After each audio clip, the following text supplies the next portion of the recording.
Bright Beauty. Every student matters. Hello students, in this lecture we are going to talk about audible and inaudible sounds. Now what are these? Basically audible means the sounds that we are able to hear. Inaudible are the sounds that we are not able to hear. Right? These are the two kinds of sounds, audible and inaudible. Sounds of frequencies less than about 20 vibrations per second, basically the sounds which have frequency of less than 20 hertz are cannot be detected by human ear and hence they are inaudible. The sounds with the frequency of less than 20 hertz are not detected by our ears and hence they are inaudible. Right? Again, sound of frequencies higher than 20,000 hertz, 20 kilohertz you can say, are also not audible to human ear. So, frequencies more than 20,000 hertz are also inaudible. So, basically we have a range for our ears. We can hear the sound which has a frequency range of 20 to 20,000 hertz. The sound having frequency between this range is the sound that we are able to hear. We already learned what a frequency is. Frequency is the number of oscillations made by a body in 1 second. So, if the frequency is less than 20 hertz, we won't be able to hear it, our ear won't detect it. And if the frequency is more than 20,000 hertz, we won't be able to hear that as well, right? So, the range for our ears is 20 to 20,000 hertz. This is the range for our ears. Other cases, there are some different cases in our nature as well. Some animals like dogs can hear sounds of frequencies higher than 20,000 hertz. This is a very useful thing for us. Obviously, dogs are used by police for this only. Sounds above than 20,000 hertz can be heard by dogs and some other animals. The police use high frequency whistles which dogs can hear but humans cannot. If you have to call a dog, you simply can use the whistle to produce a sound which has a frequency higher than 20,000 hertz. So, due to that ability, only the dog will be able to hear it. The humans will not be able to hear it, nobody will be able to hear it, and the dog will hear it and he will respond, he will come to you, right? So, the police use this as an advantage to call the dogs. The ultrasound equipment familiar to us for investigating and tracking many medical problems works at the frequencies higher than 20,000 hertz. The ultrasound that we use during pregnancies as well, these ultrasounds basically use the frequency of 20 kilohertz, higher than 20 kilohertz basically. So, we are not able to hear it, but yes, it helps us in different medical instruments as well, right? So, this is all about the frequencies of the sounds which are audible and inaudible to us. Thank you for your attention, students. In this lecture, we are going to understand the difference between noise and music. Now, students, there are some voices from instruments and some people singing which are very, very pleasant to us, while other kinds of sounds such as the honking of a horn from a loudspeaker, from people shouting, from traffic, all these do not sound so much pleasant, right? They are not pleasant to our ears, we do not want to hear them. So, the two kinds of sounds are, one of them is music, which is very pleasant, and noise, which is unpleasant basically. We do not want to hear these kinds of sounds. So, let us see. Unpleasant sounds are called noise, right? In a classroom, if all the students speak together, they start making noise, the sound produced is called as noise. You must have heard teachers, when you make a lot of noise, teachers tell you that stop making noise. It is because that sound is not very pleasant. It is irritating both all of you as well as the teacher. Hence, it is called as a noise. Now, you can understand what noise is.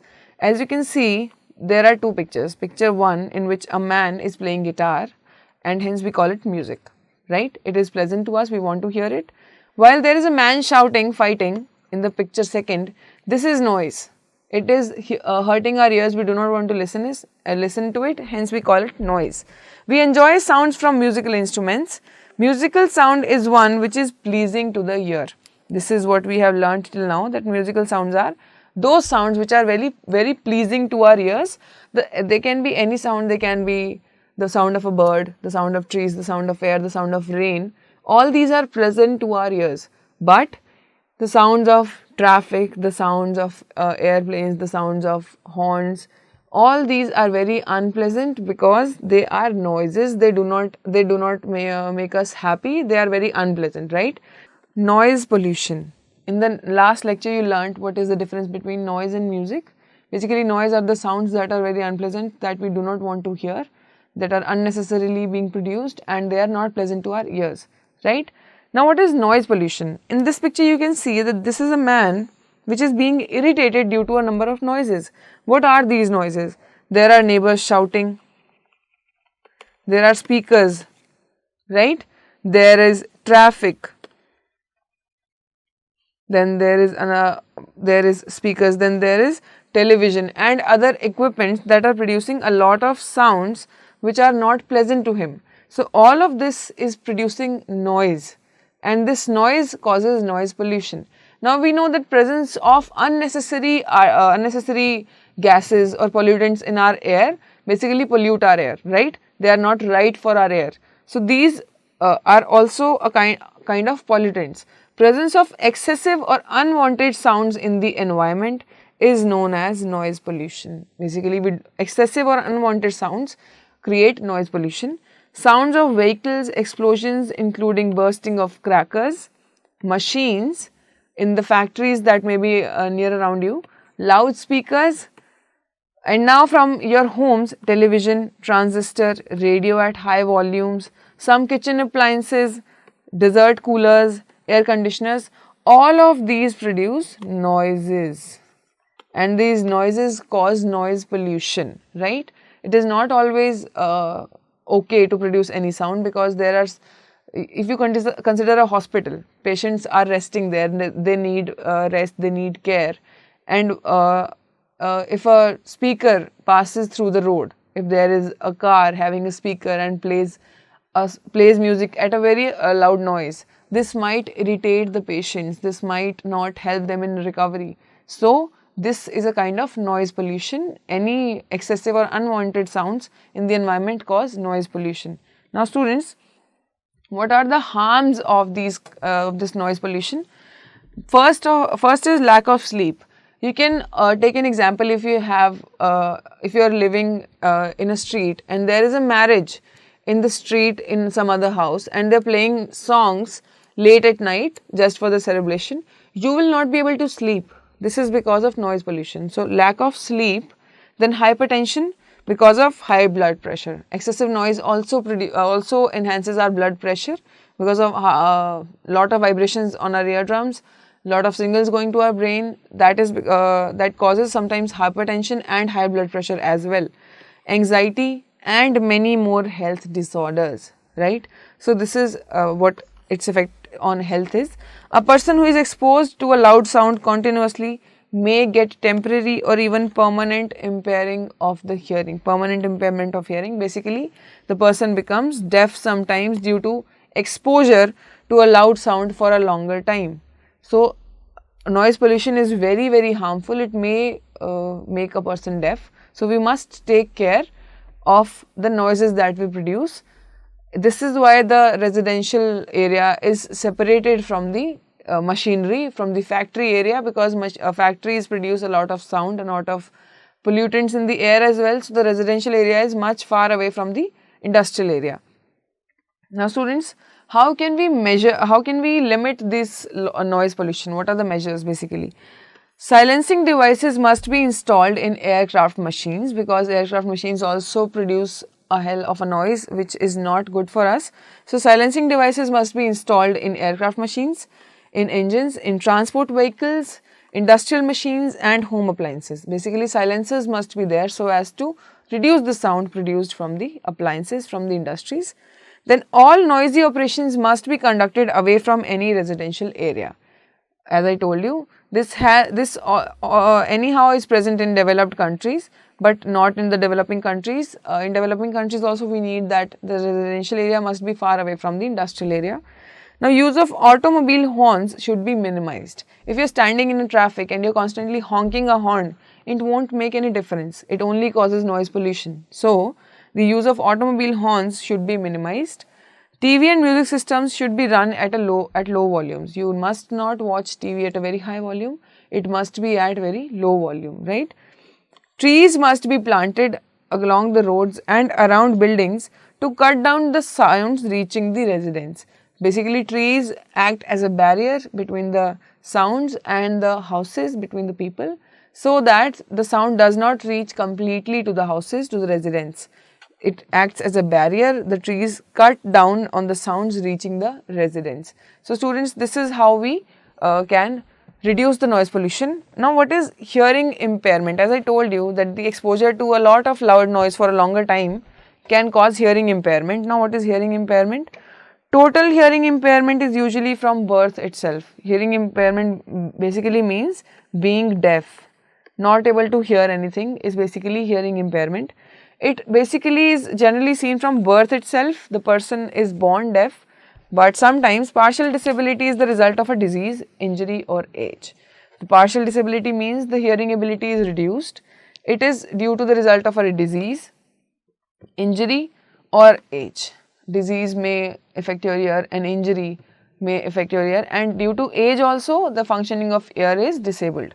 Now, children with impaired hearing need special care. Obviously, if a person is not able to hear, if a child is not able to hear, he needs special care, he or she needs special care. Also because our language, our speech also is affected due to our hearing. Obviously, if you are not able to hear, how will you know that this is how a sentence is being pronounced? This is how we speak. So, by learning sign language, such children can communicate effectively. But because speech develops as the direct result of hearing, when a child is growing, the child learns the words from the parents. When how the parents speak is how the child speaks as well. So, speech is directly the result of the speech, of the hearing of the words that they hear from their parents. A child with a hearing loss may have defective speech as well. So, this is very sad that a person with hearing impairment may have speech disorders as well.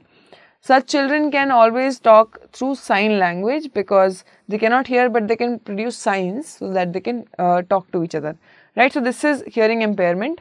Now, how can we reduce this hearing impairment? How is it cured or how can we deal with it?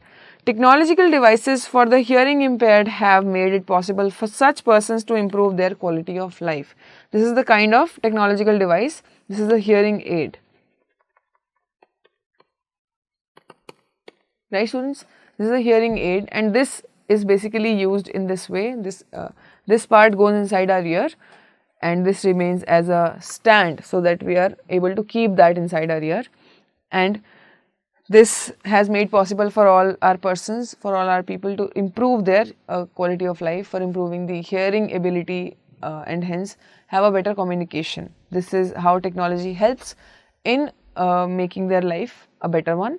Now, society can do much to improve the living environment for the hearing impaired and help them live normal lives. We must help such persons in living a very normal life because it is not their fault that they have a hearing impairment. We must help them, we must be helpful towards them. So, this was all about the chapter sound. Students, in this chapter we learned that sound is produced from a vibrating body. Our throat also has a vibrating body which is the voice box which produces the voice. It is produced due to the air that is being pushed out of the lungs. Then we also learnt about our ears, how we are able to hear. Then we learnt about the different kinds of properties of sounds, which is why we are able to distinguish between the different kinds of sounds coming from different sources, right? And then we learnt about noise and music and noise pollution, and then ultimately hearing impairment. So, this was all about your chapter, students. Thank you for your attention.